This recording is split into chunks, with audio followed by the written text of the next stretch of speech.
Então, Álvaro, eu preparei algumas questões para melhor estruturar a nossa conversa e eu gostaria de saber o que te inspirou a escrever um livro chamado Conversando sobre a Morte. Primeiro, agradecer a oportunidade de falar com você e de apresentar as ideias àqueles que vão nos assistir. A ideia do Conversando sobre a Morte é muito antiga. Foi, aliás, o meu primeiro livro e que agora é reeditado pela editora da FEERGS, pela Francisco Spinelli, com atualizações e uma qualidade gráfica bastante aprimorada. Mas ele surgiu pelo fato, já naquela época, de nós termos afastado a conversa da morte sobre os nossos círculos, em torno das nossas famílias, em torno dos amigos. A morte foi um tema que foi relegado ao esquecimento e, por conta disso, fez-se crescer as dificuldades em torno de um tema que todos nós vamos enfrentar. Então é esse paradoxo. Né? A morte é algo com a qual todos precisamos lidar, porque todos morreremos. Ao mesmo tempo que temos extrema dificuldade em falar sobre ela, inclusive no meio espírita. Sim. Bom, fazendo uma reflexão, nós podemos perceber que no Ocidente, principalmente, nós temos medo ou até pavor da morte.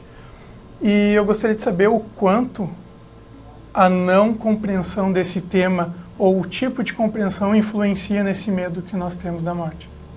Acho que o tema do medo da morte ele é um pouco mais complexo.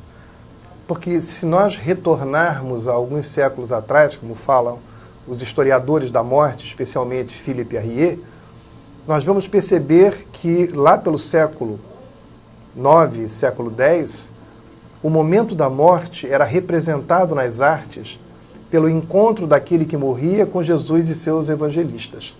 Então o momento da morte era alguma coisa transcendente. Jesus lhe esperava junto com os 4 evangelistas. Era assim que os artistas daquela época representavam a morte. Com o passar do tempo, os artistas que passavam a representar o que a sociedade acreditava ser a morte, desenhavam que nós passamos a encontrar Miguel, o arcanjo, com uma balança, sopesando se estávamos fazendo o certo e o errado. Se caminharmos um pouco mais, já vamos encontrar, no momento da morte, ao fundo das imagens das chamadas artes moriendes, um caminho que levava para o céu e outro caminho que levava para o inferno e as almas caminhando. Então, a ideia do juízo final foi se aproximando do momento da morte. Até chegarmos em períodos mais modernos, onde a grande representação da morte por meio das artes é um moribundo deitado em sua cama com um livro da sua vida fechado, tendo Deus de um lado e o diabo do outro com seus arcanjos, esperando o momento da morte para que seja aberto o livro e a partir dali ele seguirá para uma felicidade eterna ou para um sofrimento para sempre. Então, os exercícios da religião fizeram com que o momento do encontro do juízo final, que antes era distante da morte, fosse aproximado ao momento exato da morte. E não por coincidência, neste momento passamos a ter as funções dos sacerdotes, oferecendo o momento da salvação antes da morte. E aí a igreja dos homens conseguiu poder sobre o momento da morte. E aí a ideia da extrema-unção, a necessidade do confessor no último minuto. Então o medo que nós temos no Ocidente foi um medo socialmente construído e que é perfeitamente representado na história da morte.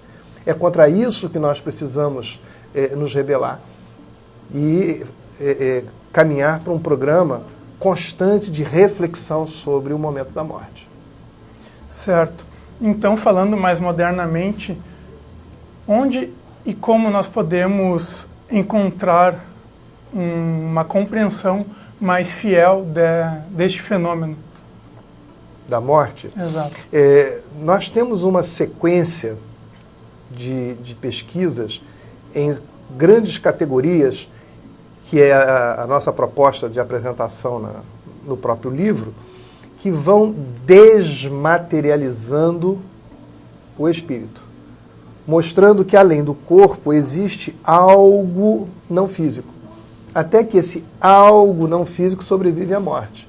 Então, começando, por exemplo, com as experiências de quase-morte ou de morte aparente, onde o corpo é considerado morto enquanto aquela pessoa consegue se ver no momento da quase-morte ou da morte aparente. Então, já começa a ficar patente que há uma coisa que é física, uma outra coisa que é não física. E aí a gente fala que esse fenômeno é extremamente estudado. Então, com esse entendimento, podemos ou ainda devemos levar de uma forma mais leve o tema da morte, ainda que com seriedade? Veja, o fato de você levar o tema leve não significa que não seja sério. É porque quando eu imagino que sou um espírito imortal, as minhas decisões têm um espaço muito mais dilatado. Então, quando eu penso, por exemplo, eu sou um ser finito, tudo acaba com a morte. Eu tenho primeiro a minha angústia, porque cada dia que eu vivo é um dia menos. Cada dia que eu vivo é um dia menos. Então é a teoria do menos um. Quando eu penso que sou imortal, eu digo assim, eu vivi mais um dia, então mais um dia de aprendizado frente à imortalidade. É a teoria do mais um. Mas a grande questão é que se eu penso que sou finito e tudo termina com a morte, tudo é justificável. Então todas as desonestidades para ganhar mais dinheiro são justificáveis. Todas as falsidades que eu tenho nas relações são justificáveis, porque eu só tenho 80 anos de vida média, então eu tenho que conseguir todo o prazer, todo o poder e toda a ascensão em 80 anos. Porque, vindo a morte, que tudo acaba, não há quem responder. Mas quando eu me percebo espírito imortal, as fronteiras das consequências são muito mais ampliadas. Então, quando eu penso no que faço ou o que eu não faço na minha relação com o outro, isto tem consequências além da morte. A construção coletiva, o respeito ao outro e às coletividades, são, na verdade, sementes que eu lanço para o futuro, cuja colheita certamente se dará nesta e ao longo da vida. Então, pensar em imortalidade é pensar uma vida muito ética. Não acertaremos todas, mas nós estamos no exercício de quem busca acertar. Isso é que é o mais importante. Bom, Álvaro, para finalizar, gostaria de deixar o espaço para uma mensagem final a respeito do tema. Bom, eu acho que a melhor maneira de concluir essa conversa é sendo otimista, né? Dizendo para você que você vai morrer. E que eu também vou morrer. E, aliás, todos nós vamos morrer. Não há exceção. Então, se você vai morrer e eu também, temos duas escolhas. Ou nós nos preparamos para que esse seja um momento de transição para um mundo melhor, ou nós vamos sofrer, porque cada dia que passa é um dia menos de vida.